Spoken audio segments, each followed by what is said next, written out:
वर्ट का नियम पढ़े थे ना, है ना? क्या था सूत्र यार उसका? हाँ, अब इसी सूत्र की जरूरत पड़ेगी आगे वाले क्वेश्चन में। तो हम लोग पढ़े थे dB बराबर म्यू नॉट अपॉन 4 पाई और ये हो गया I dl sign theta upon r square. ये सूत्र क्या बताता था कि कोई भी धारावाही चालक है तो अपने चारों ओर कितना चुंबकीय क्षेत्र उत्पन्न करेगा। ऑर्स्टेड ने प्रयोग करके बताया ना कि धारावाही चालक चारों ओर क्या उत्पन्न करता है? चुंबकीय क्षेत्र। उसे धारा का कौन सा प्रभाव कहते थे? चुंबकीय प्रभाव। उसकी अलग से परिभाषा आती है ना?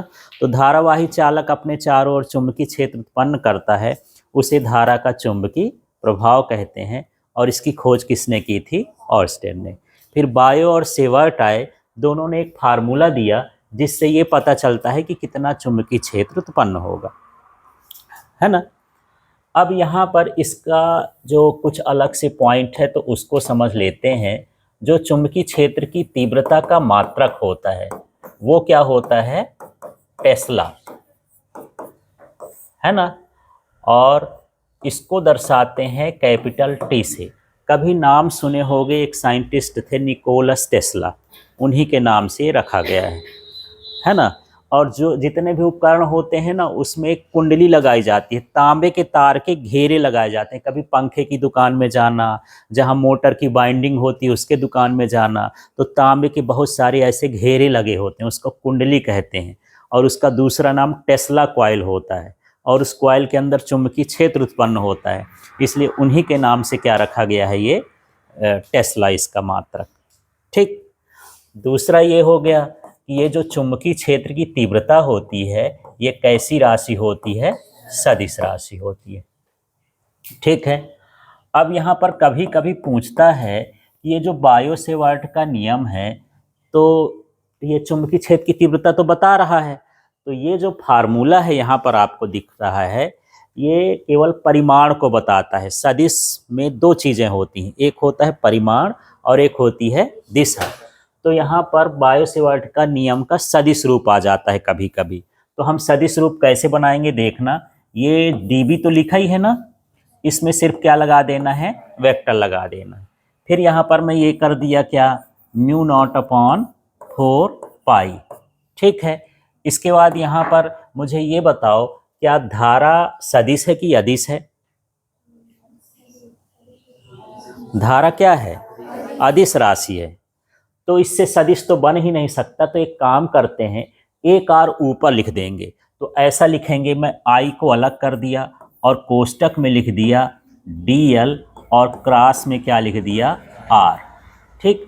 और नीचे लिख दूंगा r³। देखो इसमें क्या क्या अंतर आया, थोड़ा फिर से समझते हैं। अभी 11th में आप लोग पढ़े होंगे दो तरह का प्रोडक्ट, एक हुआ a डॉट b। इसका मान क्या होता है यार? AB cos theta. इसका मान क्या होता है? AB cos theta. ये अदिश गुणनफल है या डॉट प्रोडक्ट इसको बोलते हैं। ठीक है।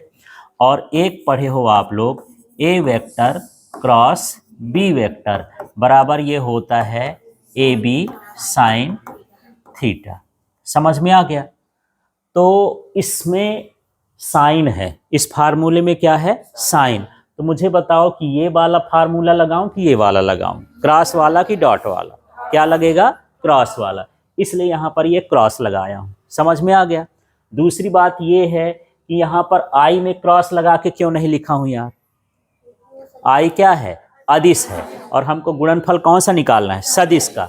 तब हम क्या करते हैं, एक आर को ऊपर लिख लेते हैं। तो जब ऊपर लिखेंगे तो कहाँ लिखेंगे? नीचे भी। ये समझ लो कि इसमें हम ऊपर आर का भी गुणा कर रहे हैं और नीचे भी कर रहे हैं। तो ऊपर आर क्या हो जाएगा? dl के साथ आ गया और नीचे का आर का गुणा हो गया तो क्या हो जाएगा? r³ हो जाएगा। समझ में आया ये कि ये r³ क्यों हो गया? क्योंकि जब हम ऊपर आर गुणा करेंगे तो नीचे भी करना पड़ेगा। तो ये वाला आर तो इसके साथ मिल गया ना, dl के साथ। तो ये हो जाएगा dl vector cross r vector और नीचे क्या हो जाएगा? r³।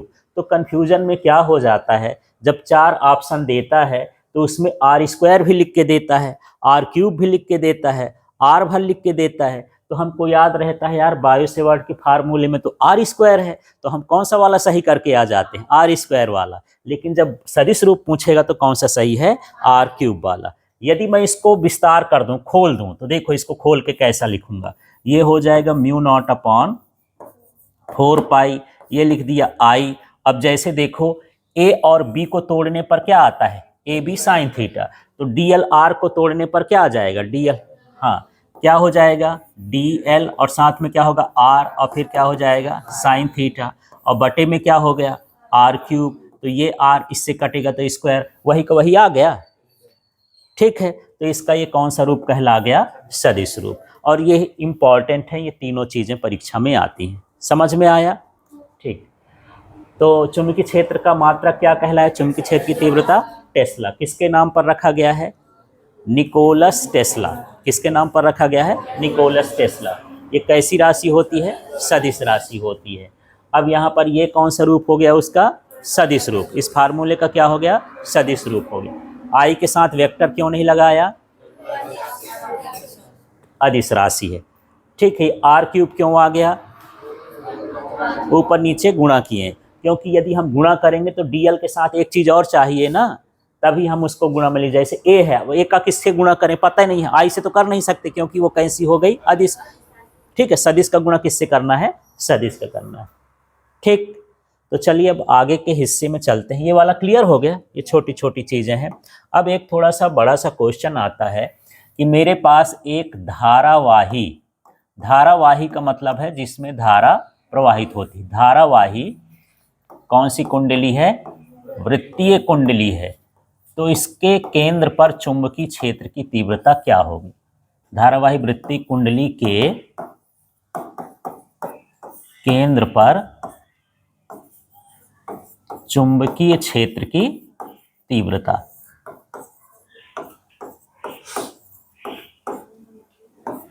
और इसकी रेसिपी में क्या क्या है देख लेते हैं, हमसे क्या बनना चाहिए, तो हम इस सवाल को कर सकते हैं।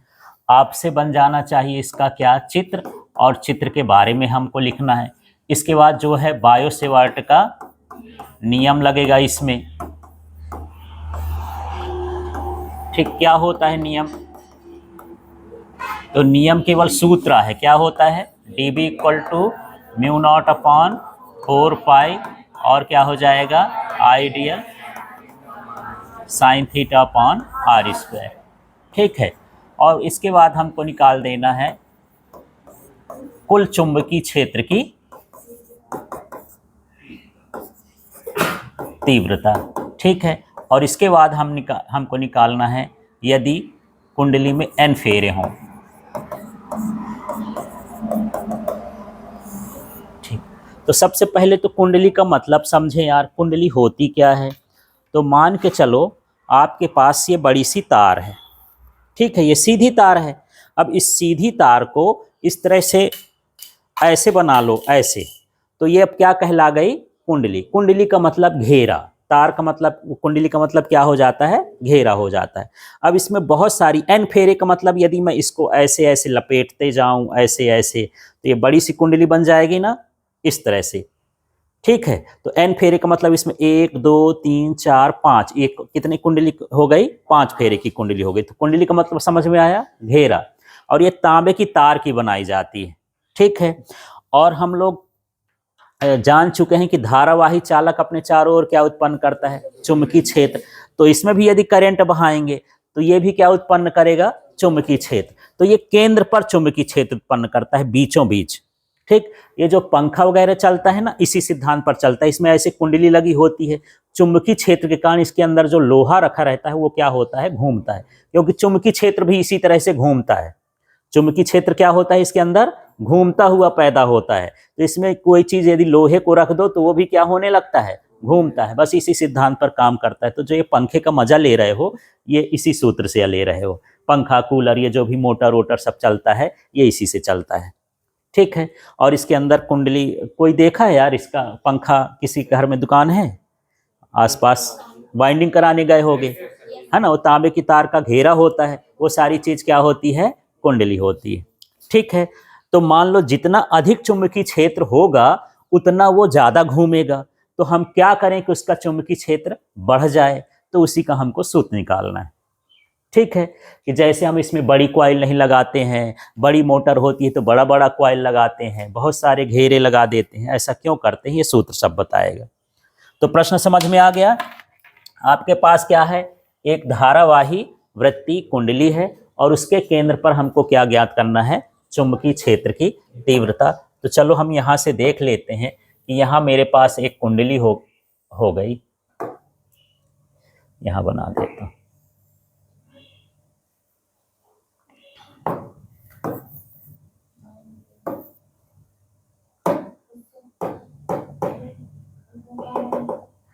चलो इसी से बनाना पड़ेगा क्योंकि वो घेरा फिर कंप्लीट ना होगा तो अधूरा हो जाएगा। यहाँ पर मान लेते हैं हमारे पास एक इस तरह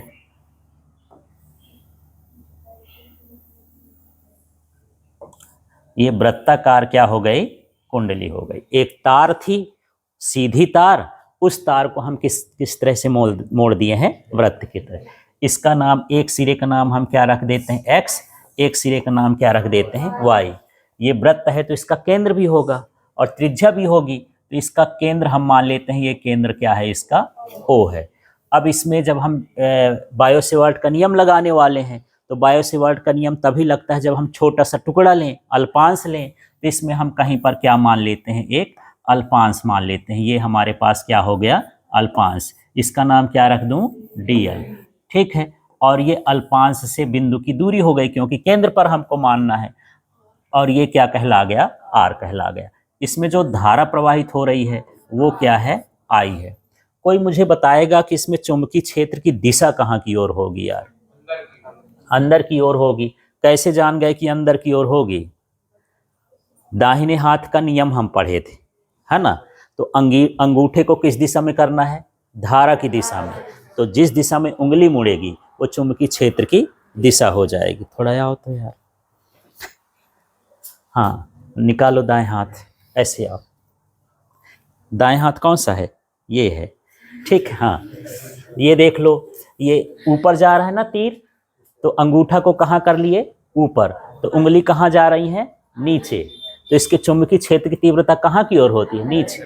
यदि ये धारा की दिशा नीचे हो जाती तो फिर हमको ऐसा करना पड़ता। ठीक है, समझ में आ गया। तो नीचे के लिए हम क्या बनाते हैं, डॉट की क्रॉस, क्रॉस। तो यहाँ पर मैं चिन्ह बना देता हूँ, ये हो गया क्रॉस, और यहीं पर लिख देता हूँ क्या, db। समझ में आ गया कि क्रॉस क्यों लगा है। ये देख लो, दाएं हाथ का नियम क्या है, इसको किसके दिशा में करना है, धारा की दिशा में। उंगली को मोड़ के रखना है, जिस ओर उंगली मुड़ी रहेंगी वो किसकी दिशा होगी, चुंबकीय क्षेत्र की। तो ये देख लो, ऐसे करूंगा या ऐसे करूंगा या कैसे भी करूंगा, धारा की दिशा ऐसे जा रही तो हमेशा कहाँ की ओर आएगी, केंद्र की ओर आएगी। ठीक है, तो अब चित्र के बारे में लिख देना है। चित्र तो बन गया। तो देखो, माना XY एक तार है, ये दिखा देता हूं, कहाँ गई वो तार यार, यही मान लेते हैं, यही है। ठीक है, ये XY एक क्या है, तार है। अब इसको क्या करें हैं, वृत्ताकार मोड़ दिए हैं, तो यही लिख देना है। पहली लाइन तो यही क्लियर हो गई, क्या, माना XY एक तार है, इसे वृत्ताकार मोड़कर कुंडली बनाया गया है ना। वृत्ताकार मोड़ करके क्या बनाया गया है, कुंडली बनाया गया। इस चित्र में जो दिख रहा है, इसमें प्रवाहित धारा I है, अल्पांश dl है, हाँ, त्रिज्या r है, केंद्र O है। बस इस तरह से तो लिख देना है। ठीक, फिर केंद्र पर बायो-सेवर्ट के नियम से चुंबकीय क्षेत्र की तीव्रता। लाइन क्लियर हो गई। फिर से बनाते हैं शब्द, इसको बोलो, तार है, इसे वृत्ताकार मोड़कर कुंडली बनाई गई है, जिसका केंद्र O, त्रिज्या अल्पांश, इसमें प्रवाहित धारा आगे पीछे जैसे भी लिखना हो। क्लियर हो गया। तो चित्र हुआ और चित्र का बारे में हो गया। अब दूसरा स्टेप, ये वाला कंप्लीट हुआ ना। अब दूसरा स्टेप क्या कहता है, बायो-सेवर्ट के नियम से। ठीक है, तो बायो-सेवर्ट के नियम से मैं वही सूत्र लिख देता हूं, क्या है ये, dB बराबर क्या, म्यू नॉट अपॉन 4 पाई, फिर क्या लिखा है आई डी एल साइन अपॉन क्या हो गया आर स्क्वायर। इस सूत्र में क्या नहीं लिखा, थीटा। तो देखो ये जो है, हाँ ये जो डीएल है ये एक स्पर्श रेखा है और ये क्या है त्रिज्या है। 10वीं में एक पढ़े होंगे कि जो स्पर्श रेखा होती है त्रिज्या पर लंब होती है, तो इसके बीच का कोण कितना बनेगा 90 अंश। ठीक है, यहाँ का कोण कितना बन जाएगा 90 डिग्री। तो यहाँ पर मैं साइन 90 डिग्री लिख दूंगा। समझ में आ गया। सूत्र में थीटा था लेकिन थीटा का यहाँ मान रखना है। और मान कैसे 90 रख दिए हैं, क्योंकि ये एक स्पर्श रेखा हो गई, एक त्रिज्या हो गई। स्पर्श रेखा त्रिज्या पर परस्पर लंबवत होती हैं, है ना, इसलिए वह इसका मान कितना हो जाएगा 90। ठीक, आगे के स्टेप में देखना क्या कर रहा हूँ। डी बी इक्वल टू क्या हो गया, ये म्यू नॉट अपॉन 4 पाई, और ये मैं लिख देता हूँ आई डी एल अपॉन क्या हो गया आर स्क्वायर। क्या गायब हुआ इसमें, क्यों गायब हुआ होगा, हाँ साइन 90 का मान कितना होता है 1 होता है। ये काम खत्म है, ये स्टेप भी हो गया। अब क्या निकालना है, हाँ केंद्र पर कुल चुंबकीय क्षेत्र की तीव्रता। थोड़ा यहाँ दिशा भी बता देना है कि केंद्र पर चुंबकीय क्षेत्र की तीव्रता कागज के लंबवत नीचे की ओर होती है। खैर उसको छोड़ो, बाद में कर देंगे। यहाँ पर क्या लिख देंगे, कुल चुंबकीय क्षेत्र की तीव्रता। तो अगला स्टेप जब कुल चुंबकीय क्षेत्र की तीव्रता है तो समाकलन करना होता है। तो समाकलन किसका होगा, जो छोटा होगा, टुकड़े में होगा। इसमें टुकड़ा कौन है पूरे सूत्र में, देखो डीएल भर टुकड़ा है, बाकी कोई टुकड़ा नहीं है। तो ये डी बी लिखूं कि बी लिखूं, अब क्या लिखूंगा बी। ठीक है, ये जो डी बी लिखा है अल्पांश का था, डी का मतलब छोटा होता है। अब मुझे किसका निकालना है, कुल, इसलिए यहाँ पर डी बी का क्या हो जाएगा, सिर्फ बी हो जाएगा। क्लियर हुआ। आगे लिख देता हूँ म्यू नॉट अपॉन क्या है 4 पाई, और क्या लिखा है आई अपॉन आर स्क्वायर। किसको नहीं लिखा यार, क्योंकि डीएल टुकड़ा है, टुकड़े ही को तो जोड़ना है। तो जोड़ने को हम क्या बोलते हैं इसमें, समाकलन। यहाँ क्या लगा दोगे डीएल, बस इतना सा तो है। ठीक है, इसके बाद क्या करोगे यार, b बराबर म्यू नॉट अपॉन 4 पाई, और यहाँ पर हो गया आई अपॉन आर स्क्वायर। अब ये सोचो कि ऐसे ही छोटे छोटे टुकड़ों को मैं ऐसे जोड़ते जाऊं तो पूरा घेरा बन जाएगा। तो वृत्त के घेरे को क्या बोलते हैं, परिधि। वृत्त का घेरा पूरा टुकड़े टुकड़े से जोड़ेंगे तो क्या बन जाएगी, परिधि। तो परिधि का सूत्र क्या होता है 2 पाई आर। तो यहाँ पर क्या लिख देंगे 2 पाई आर, और बगल में हमको बताना पड़ेगा कि ये जो समाकलन डीएल है इसका मान क्या है 2 पाई आर, और ये क्या है वृत्त की परिधि। समझ में आया। कुछ कटने छटने लायक है क्या, हाँ तो चलो एक आर इससे कट जाएगा, और ये पाई से पाई कट जाएगा, और ये 2 दूनी 4 हो जाएगा, ऐसे कटेगा। तो यहाँ पर बचा क्या finally, b equal to mu naught I upon 2 r, ये सूत्र बचा। ठीक है, अब मान लो ये तो मैं एक घेरा लगाया हूं, तो एक घेरे का मान इतना है ना। यदि मैं इसमें n घेरा लगा दूं, जिसको हम फेरे लिखे हैं वही मैं घेरा बोल रहा हूं, n घेरे लगा दूं तो क्या हो जाएगा, n गुना बढ़ जाएगा। जैसे एक पेन की कीमत 10, तो 10 पेन की कीमत क्या हो जाएगी 100, उसमें क्या करते हो गुणा। तो एक फेरे का मान इतना है, तो n फेरे का मान क्या हो जाएगा, n का इसमें गुना हो जाएगा। तो यहाँ पर यदि कुंडली में कितने फेरे हों, n फेरे हों, तो ये b इक्वल टू क्या बन जाएगा, mu not an I upon क्या हो गया 2r। ये इसके चुंबकीय क्षेत्र की क्या हो गई, तीव्रता हो गई। तो मुझे ये बताओ कि यदि चुंबकीय क्षेत्र बढ़ाना हो तो क्या क्या कर सकते हो यार, इस सूत्र को बताओ पहले। हाँ ठीक है, धारा का मान बढ़ाओगे चुंबकीय क्षेत्र का मान बढ़ेगा, और n माने फेरों की संख्या। तो धारा तो हमारे कंट्रोल में नहीं है, जो कंपनी वाला देगा वही हम ले लेंगे, है ना। अपने से तो बढ़ा घटा नहीं सकते, तो हम फेरे तो घटा बढ़ा सकते हैं, जितना चाहे उतना फेरे लगा दें। जितना अधिक फेरे लगाओगे चुंबकीय क्षेत्र का मान क्या होगा, उतना अधिक होगा। और म्यू नॉट का मतलब होता है पदार्थ है, ये माध्यम है। यदि कुंडली के बीच में लोहा रख दिया जाए, चुंबकीय पदार्थ रख दिया जाए, तो चुंबकीय क्षेत्र का मान भी क्या हो जाता है, बढ़ जाता है। और त्रिज्या को कैसा करना है यार, त्रिज्या को कैसा करना, छोटा। एक मैं बड़ा घेरा बना लूं और एक छोटा घेरा बना लूं, किसका चुंबकीय क्षेत्र अधिक होगा, छोटे वाले। जिसका आर का मान कम होगा उसका चुंबकीय क्षेत्र क्या होगा, अधिक होगा। तो यहाँ पर आपको समझना है कि प्रभावित करने वाले कौन कौन से इसके कारक हैं। तो पहला हो गया क्या, माध्यम। ये जो म्यू नॉट है ना, इसको समझ लेना क्या, माध्यम। कि यदि कुंडली के बीच में माध्यम रखने पर चुंबकीय क्षेत्र का मान क्या है, बढ़ता है। चुंबकीय पदार्थ का माध्यम, क्या लाइन बनेगी, फिर से बोलो। हाँ, कुंडली के केंद्र पर, हाँ, चुंबकीय पदार्थ का माध्यम रखने पर चुंबकीय क्षेत्र का मान बढ़ता है। दूसरा क्या हो जाएगा, एन माने क्या हो गई, फेरों की संख्या बढ़ाने पर क्या होगा, बढ़ेगा। फिर तीसरा क्या हो गया, धारा। धारा का मान बढ़ाने पर चुंबकीय क्षेत्र का मान बढ़ेगा। चौथा हो गया क्या, त्रिज्या। त्रिज्या या आकार भी बोल सकते हो। त्रिज्या बढ़ाने पर चुंबकीय क्षेत्र का मान घटेगा। समझ में आ गया।